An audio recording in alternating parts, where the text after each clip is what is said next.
qisadan waa qiso jecel oo xanuun badan oo ka dhacday dalka indiya. wiil indiyaan ah oo lagu magacaabo fihaan oo aan islaam ahayn iyo gabar indiyaan ah oo iyaduna lagu magacaabo caabida oo muslimad ah ayaa labadooda jaamacad ayay isla baran jireen. qisadan jaceylka ah oo maanta aynan haynana labadaasi ruux ayay dhex martay. fihaan ayaa jaceylka ku hormaray oo gabadhan muslimadda ah ayuu jeclaaday. caabida waxay ahayd gabar naxariis badan oo dadka kaalmaysa, siiba dadka waaweyn oo booska waalidiinteeda ku jira waa ay kaalmayn jirtay. taas ayaana soo jiidatay maadaama gabadhani ay ahayd gabar xijaaban oo ragga taabashadooda iyo la keli ahaanshahooda iska ilaaliso. fihaan awood uma uusan lahayn uu jacaylkiisa ugu sheegto. mar walba wuxuu jeclaa in uu jacaylkiisa u sheegto ragga qaarkood. ficilkooda iyo hadalkooda waxaa ka horreeya ficilka. fihaanna wuxuu ka mid ahaa ragga ficilkooda hadalkooda uu ka horreeyo. mar walba uu ka hor yimaado wuxuu jeclaa in uu gacanta qabto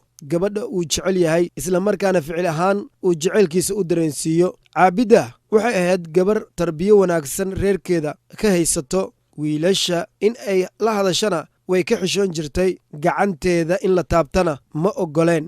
maalin maalmaha ka mid a intuu ishayn kari waayey, fihaan ayuu gacanta ku dhegay isaga oo aan iska warhayn, mana sii daynin gacanteeda intii wakhti ah. ayaduna waa ay yaabaneed, gacanta ayay la baxsanaysay ilaa markii dambe uu sii daayo. maalintaas wixii ka dambeeyey, caabida waxay dareentay in uu doondoonayo fihaan. inta badan jaamacadda inta ay dhex joogaan labadooda waa is eegi jireen, ayadoo midba midka kale uusan la hadlaynin. jaceyl ayaa galay labaduba. midba midka kale waxay ka gaartay talow jacaylkiisa muu kuu sheegto. caabida inkastoo gabarh ay tahay, haddana muslim ah oo laga doonayo mar walba in ay muujiso sifaadka gabdhaha islaamka lagu yaqaano, waxay ka gaartay wiilkan fihaan ah. muu kuu sheegtay jacaylkiisa? waaba arkayaa bay tiri sida uu ii jecel yahay. fihaan isaga inkastoo uu wiil yahay, haddana isaga naftiisa ayuu canaanan jiray, wuxuuna raadin jiray fursad uu mar uun ugu sheegto jacaylkiisa oo uu qabo caabida. jaamacadda waxaa ku yaalay masaajid ay muslimiinta ragga iyo dumarkaba ay ku tukan jireen. caabida halkaas ayay salaad u tegi jirtay. fihaan si uu u soo arko ama uu helo fursad uu jacaylkiisa ugu sheegto ayuu halkaasi tegi jiray, isagoo isku dari jiray ragga cibaadaysanaya. taas oo ay la yaabi jirtay caabida, ninkan islaamka aan ahayn oo halkan imaanaya.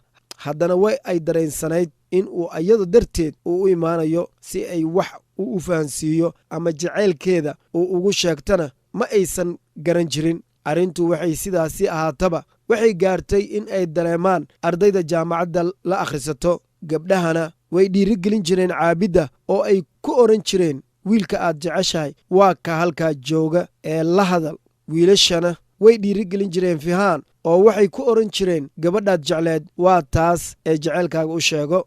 sheekadoodu waxay noqotay mid ay ardada jaamacadda oo dhan ay ku sheekaystaan. war labadan waxba iskuma sheegtaane ma isku guurinaa? ilaa ay ka gaartay maalintii dambe ayuu fihaan wuxuu qaatay warqad isagoo cabsi ay ku jirto, wuxuuna ku qoray qoraal dheer oo uga hadlayo jacaylka uu u qabo caabida. wuu u tuuray intuu fadhiistay meel u dhow. ayadiina markay akhrisay aad ayay u farxday, kama aysan gaarin inay qoraal dheer ugu jawaabto. qoraal gaaban ayay ugu soo jawaabtay. fihaan inta badan ficilka uu gacmaha ka sameeyo uu hadalkiisa ka horreeyo ayuu markuu akhriyey jawaabteedii howshiisii gacmagacmaynta horay u bilaabay. gabadhan oo aan weligeed gacanteeda la taaban ayaa aad u dhibsatay ninkan gacmo ka hadalka ah. sidaas oo ay tahay way iscelin weyday jacaylka ay u qabto darteed, wayna ka oggolaatay in ay gacanta ka salaanto. maalin maalmaha ka mid a ayuu xanuunsaday fihaan. xanuunkiisa isbitaal ayuu la galay. isbitaalka ayay ku soo booqan jirtay 3 maalmood oo isbitaalka uu ku jiray. sida reerkiisa ay u soo booqdaan si ka badan ayay u soo booqan jirtay oo ay ula joogi jirtay, taas oo jacaylkoodii labadoodiiba kor u qaaday. maalin maalmaha ka mid a ayadoo isbitaalka la joogta ayay ooyin cishan weysay oo afka furatay, taasina jacaylkooda ayay kor u sii qaaday. fihaan markuu isbitaalka ka soo baxay ayay hadiyad u keentay isagoo la yaaban hadiyaddan waxa ay tahay ayay ku tiri waa xirsi. waxaan kugu keenay in uu xijaab uu kuu noqdo oo cudur, balaayo iyo dhibaato kale aysan kugu dhicin. hindida muslimiintooda qaarkood iyo kuwa aan muslimiinta ahaynba xirsiga waa ay aaminsan yihiin. kulankooda kulankii xigay oo labadan mucaashaqiin ay kulmaan ayuu Fihaan wuxuu ka codsaday caabidda in uu guursado oo ay ka ogolaato. caabidda farxad daraaddeed ayadoo iska warhaynin ayay hab siisay, ayadoo waagii hore ragga ka diidi jirtay xitaa in ay gacanta ka salaamaan. maanta jaceylka ayaa ka xoog badiyey. waa ku mahadsantihiin daawashada muuqaalkan.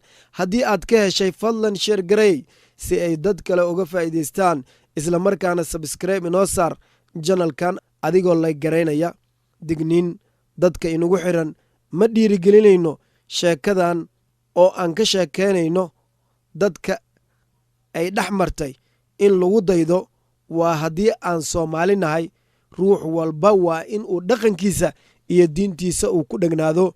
waxaan soo gudbinnay oo keliya qisada sida ay u dhacday oo barax tiran. mahadsanid.